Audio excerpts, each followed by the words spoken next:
Ultimately, Ernest Borgnine was not merely a tough guy on screen. He embodied toughness in every aspect of his life, possessing a heart large enough to earn an Oscar and a personality robust enough to ensure he would never be forgotten. If you found this in-depth exploration of Hollywood's concealed drama enjoyable, please remember to like, share, and subscribe for additional behind-the-scenes narratives and legendary insights from the stars. Stay tuned for the reality behind the fame. Charlton H., recognized for his commanding presence in epic films such as Ben-Hur, also had a contentious relationship with Borgnine. The two actors had differing perspectives on acting and were said to have clashed during production meetings, with Borg labeling H as cold and pretentious. George C. Scott, another esteemed actor, was perceived to be overly intense and competitive for Borgnine's taste. This animosity may have arisen from their contrasting acting styles, as Scott's explosive method conflicted with Borg's more grounded approach. Anthony Quinn, despite their common heritage, experienced a personal fallout with Borg over a role that both actors competed for in the 1960s. Borgnine never forgave what he believed to be Quinn's attempts to undermine him to producers behind closed doors. Lastly, Burt Lancaster, one of the stars of From Here to Eternity, was someone Borg viewed with a blend of admiration and resentment.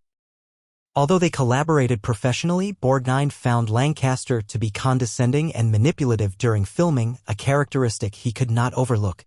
These insights reveal a different aspect of Ernest Borgnine, portraying him as less of the affable television veteran and more as an old-school actor who remembered every slight, whether real or imagined. It illustrated that while he often portrayed endearing characters, he was fundamentally a man of strong emotions and an even stronger sense of justice. Throughout his extensive career, marked by personal triumphs and challenges and a legacy of unfiltered honesty, Ernest Borgnine remained a prominent figure in Hollywood. Whether as Marty the Butcher, the commander of McHale's Navy, or the resonant voice of Mermaid Man, he captivated audiences with a blend of heart, grit, and humor. He passed away in 2012 at the age of 95, leaving behind a career that spanned over 6 decades, 5 marriages, countless roles, and indeed, a list of adversaries he was unafraid to name. Although this time coincided with some of his most fruitful years as an actor, the pressures of fame and personal challenges ultimately led to the dissolution of the marriage. In 1973, Borgnine discovered enduring love with Tove Tracenis, a Norwegian-born businesswoman and founder of the Tove Corporation. Their marriage endured for nearly 4 decades until his passing in 2012.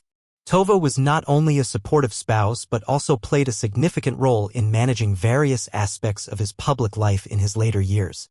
Despite his cheerful public persona, Ernest Borgnine was known to harbor grudges. In a seldom-discussed interview with a biographer, Borgnine named 7 actors he genuinely disliked. While he typically upheld a professional demeanor in public, he did not hold back in private. At the top of his list was Frank Sinatra. Although both were icons of their era, Borgnine took issue with Sinatra's domineering presence in Hollywood. Their tension reportedly arose from behind-the-scenes encounters during From Here to Eternity.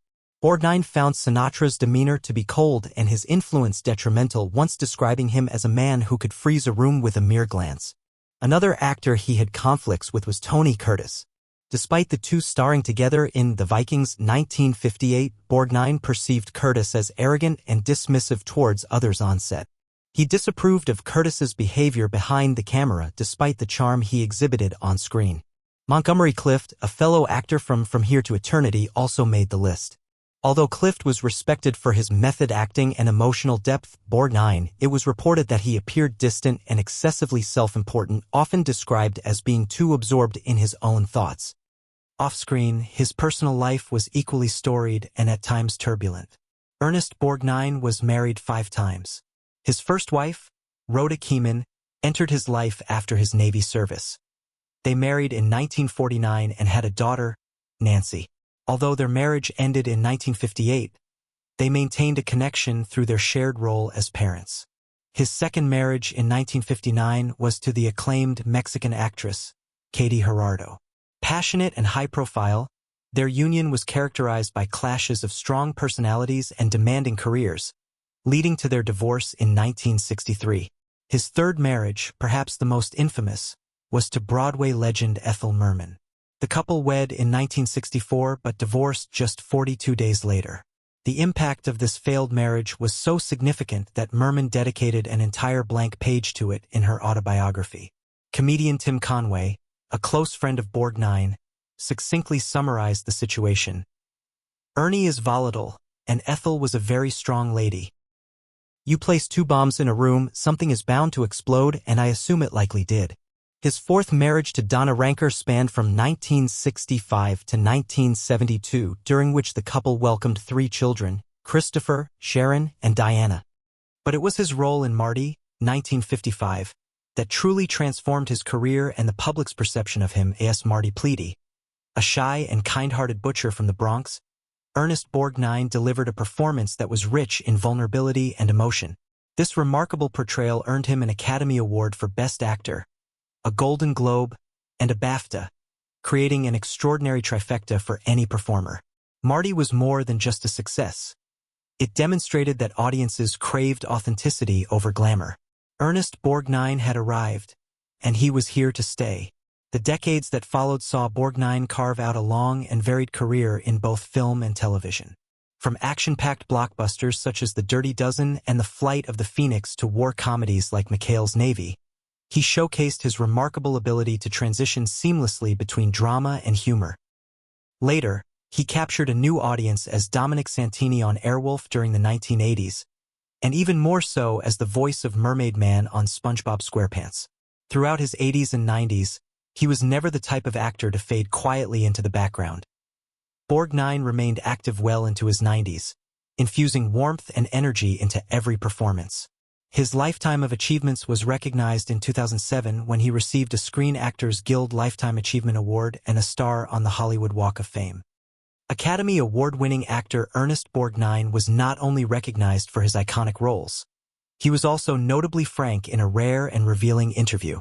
Borgnine identified the 7 actors he most disliked working with, providing unfiltered insights into the egos, behaviors, and behind-the-scenes tensions that influenced his extensive career in Hollywood.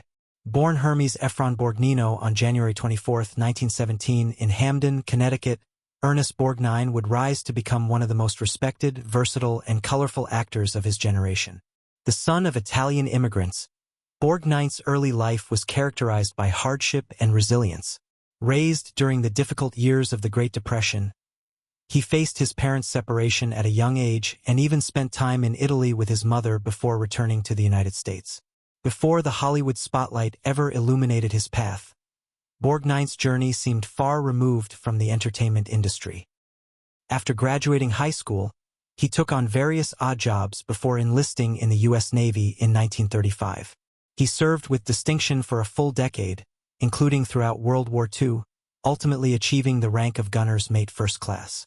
This career was marked by discipline and courage, qualities that would later define his on-screen presence. After the war, feeling directionless but encouraged by his mother, Borgnine took a leap of faith into acting. She believed his larger-than-life personality was meant for the stage. That belief led him to the Barter Theater in Virginia and later to New York, where he performed in the Broadway production of Harvey in 1951. Soon, Hollywood came calling. Borgnine was not your typical matinee idol. His rugged looks and booming voice made him a natural fit for tough guy and villain roles. His portrayal of the cruel Sergeant Fatso Judson in From Here to Eternity, 1953, garnered attention and opened doors,